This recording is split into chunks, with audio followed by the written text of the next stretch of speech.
हाँ बच्चों, मैं संजीव मिश्रा आपके सामने पुनः कक्षा 12 केमिस्ट्री के लिए पिछले क्लास में आपको पृष्ठ रसायन सरफेस केमिस्ट्री का चर्चा किया था। उसमें आपको मैंने विषमांगी उत्प्रेरक क्या होता है, समांगी उत्प्रेरक क्या होता है, इसके एग्जाम्पल और वर्धक क्या होते हैं, संदमक क्या होता है, इन सब चीज़ों के बारे में मैंने चर्चा किया था।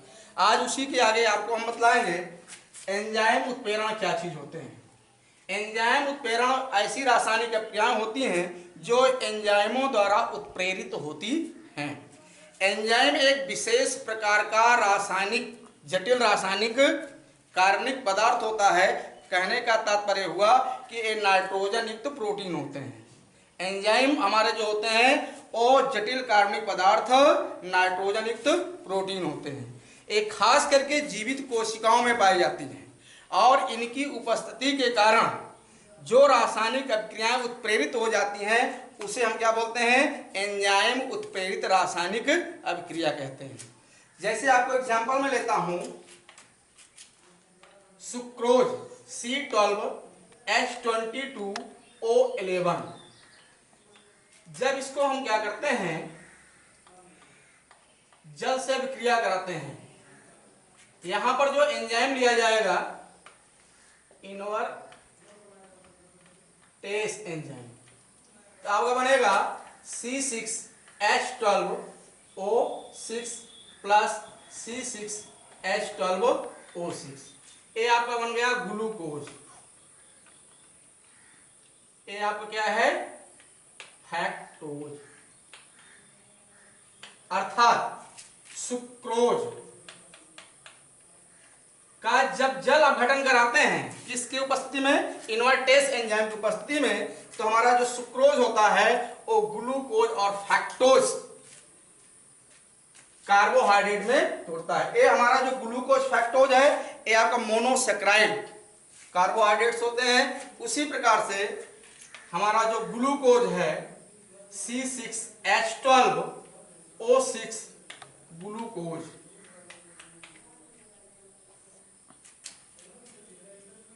जब इसको हम क्या करते हैं, जाइमेस एंजाइम की उपस्थिति में इसको तोड़ते हैं, ये बनाता है C2H5OH प्लस CO2। यहां पर कार्बन की संख्या 6 है तो यहां 2 से गुणा करेंगे, 2 दूना 4, यहां पर 2 से भी मल्टीप्लाई करेंगे तो 2 दूना 4 2 6। हाइड्रोजन कितना आपका है, 12 है। 5 दूना 10, 10 2 12। कार्बन की संख्या हमारा कितना हो गया भाई, 6 हो गया। ऑक्सीजन हमारा कितना है, 6 है। यहां पर कितना, 2 दूना 4 2 6। ये हमारा बन गया एथिल एल्कोहल। ये हमारा क्या है, एथिल एल्कोहल। ये हमारा क्या, कार्बन डाई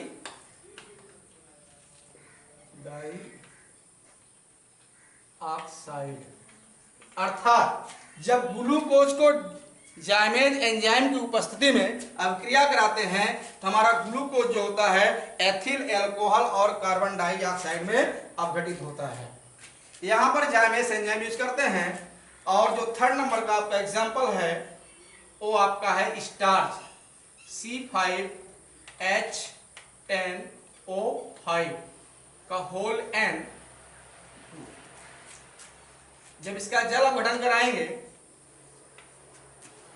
तो बनेगा C12H22O11। ये आगे बन गया माल्टोज। देखिए हाइड्रोजन आप कितना हो रहा है, 5 दूना 10, 10 दूना 20, 20 2 22 हो गया। और आपका ऑक्सीजन 5 दूना 10, 10 1 11 हो गया। हाइड्रोजन आपका कार्बन 5 दूना 10, 10 दूना 20, 20 2 22। इस तरह से क्या कहते हैं, आपका ऑक्सीजन भी क्या कहते हैं, 5 दूना 10, 10 11। तो जब हम क्या, यहां पर जो एंजाइम यूज किया जाएगा डाइस्टेस एंजाइम। अर्थात जब हम स्टार्च का जल अपघटन कराते हैं डाइस्टेज एंजाइम की उपस्थिति में तो हमारा जो स्टार्च होता है वो हमारा डाइस्टेज एंजाइम के माध्यम से जब इसका जल अपघटन होता है तो ये माल्टोज बनाता है। उसके बाद आपको 4th एग्जांपल में लेंगे माल्टोज C12 H22O11। अब इसका जल अपघटन जो कराएंगे हम माल्टेस एंजाइम, माल्टेस एंजाइम की उपस्थिति में इसका अपघटन कराएंगे तो ये बनेगा आपका C6H12O6 प्लस C6H12O6। ये आपका ग्लूकोज है। ये आप क्या है भाई, फैक्टोज। अर्थात जब हम माल्टोज, ये हमारा डाइसेक्राइड है, माल्टोज हमारा क्या होता है, डाइसेक्राइड होता है। जब इसका हम जल अपघटन कराते हैं माल्टेस एंजाइम्स की उपस्थिति में तो ग्लूकोज और फैक्टोज में अपघटित हो जाता है। अर्थात माल्टेस एंजाइम्स की उपस्थिति में हमारा जो माल्टोज होता है वो ग्लूकोज और फैक्टोज में अपघटित हो जाता है। आप ब्लैक बोर्ड पर देख रहे होंगे कि ग्लूकोज और फैक्टोज का फार्मूला सेम है, लेकिन दोनों में डिफरेंस क्या है। आपको मैं chemical difference between glucose and फैक्टोज के बारे में मैं डिफरेंट करूंगा। देखिए ग्लूकोज की पहचान क्या होता है, ग्लूकोज में कीटो समूह होता है, कीटो, ग्लूकोज में एल्डिहाइड समूह होता है जिसका सूत्र होता है C double bond O single bond H। ये आपका एल्डो समूह, एल्डो समूह किसे पाया जाता है, ग्लूकोज में पाया जाता है। फैक्टोज में क्या होता है, फैक्टोज में आपका कीटो समूह होता है, फैक्टोज में क्या होता है, कीटो समूह, C डबल बॉन्ड O। ये आपका कीटो समूह किसमें पाया जाएगा, फैक्टोज में, और एल्डो समूह किसमें पाया जाएगा, ग्लूकोज में। दोनों में मेजर डिफरेंस यही होता है, chemical difference between glucose and फैक्टोज। In glucose presents aldehyde समूह एंड फैक्टोज प्रेजेंट इन कीटो समूह। आपको मैं पांचवें एग्जांपल की ओर ले चल रहा हूं। यूरिया, यूरिया का सूत्र होता है NH2 C double bond O, अर्थात NH2 का होल बाय CO, या NH2CO, NH2 भी लिख सकते हैं। जब इसका हम क्या करेंगे, इसका अपघटन कराएंगे, जल अपघटन कराएंगे, यहां पर यूरेस एंजाइम क्या लिया जाएगा, यूरेस एंजाइम, तो यहां पर आपका जो बनेगा वो बनेगा NH3 अमोनिया,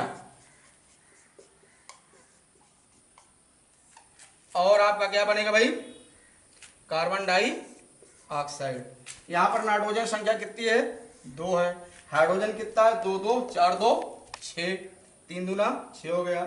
ऑक्सीजन आप कितना है, 2 है, ऑक्सीजन आपका 2 है। कार्बन संख्या कितनी है, 1 है, कार्बन 1 है। इस तरह से जब हम यूरिया का जल अपघटन कराते हैं यूरियस एंजाइम्स की उपस्थिति में, तो अमोनिया और क्या कहते हैं, कार्बन डाइऑक्साइड में अपघटित होता है। कार्बन डाइऑक्साइड गैस है, इसलिए हमेशा ऊपर की ओर जाता है, जिसके लिए इंडिकेट करने के लिए हम एरो लगाते हैं, जिसका क्या कहते हैं, एरो का सिरा ऊपर की ओर होता है। इस तरह से क्या कहते हैं, आपके सामने जो वर्णित किया गया है कि आपके एंजाइम उत्प्रेरण अभिक्रियाएं हैं। सबसे पहले मैंने सुक्रोज के बारे में चर्चा किया, जो कि इन्वर्टेस एंजाइम्स के द्वारा अपघटित होकर के ग्लूकोज और फैक्टोज बनाता है। सेकंड स्टेप में मैंने जाइमेस एंजाइम का प्रयोग करके ग्लूकोज को अपघटित करके एथिल अल्कोहल और कार्बन डाइऑक्साइड बनाया। थर्ड एग्जाम्पल में मैंने स्टार्च का जल अपघटन कराया डाइस्टेज एंजाइम की उपस्थिति में, जो कि माल्टोज का निर्माण करता है, जिसका सूत्र C12H22O11 होता है।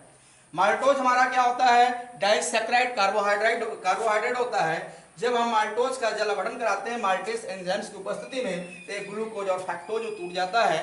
ग्लूकोज और फैक्टोज का दोनों का फार्मूला, केमिकल फार्मूला सेम होता है। इसमें जो केमिकल डिफरेंस होता है, ग्लूकोज में हमेशा कीटो समूह होता है और हमारा फैक्टोज में हमेशा क्या होता है, ग्लूकोज हमारा एल्डो समूह होता है और हमारा फैक्टोज में क्या होता है, कीटो समूह होता है। हमारा जो यूरिया होता है, जिसका सूत्र होता है NH2CO NH2 या NH2 का होल बाय CO लिख सकते हैं। और जब इसका हम जल अपघटन कराते हैं यूरियस एंजाइम्स की उपस्थिति में, तो अमोनिया और कार्बन डाइऑक्साइड में अपघटित हो जाता है। अब आपको हम बताएंगे कि हमारा, जैसा कि मैंने आपको बताया कि हमारा जो एंजाइम्स होते हैं ये हमारे जटिल कार्बनिक नाइट्रोजन युक्त प्रोटीन होते हैं, और इसमें एक कोप्रोटीन होता है, कोएंजाइम होता है। कोएंजाइम क्या होता है? एंजाइम तो मैंने बताया कि एंजाइम क्या होते हैं, ये आपके जटिल कार्बनिक रासायनिक, जटिल कार्बनिक नाइट्रोजन युक्त प्रोटीन होते हैं। लेकिन एंजाइम्स के अंदर एक ऐसा पार्ट होता है जो अप्रोटीन होता है, उस अप्रोटीन भाग को हम कोएंजाइम कहते हैं। अर्थात कहने का मतलब एंजाइम में ऐसा भाग जो कि अप्रोटीन होगा उसे हम क्या बोलेंगे? कोएंजाइम बोलेंगे। कोएंजाइम का कार्य क्या होता है? कोएंजाइम क्या करता है?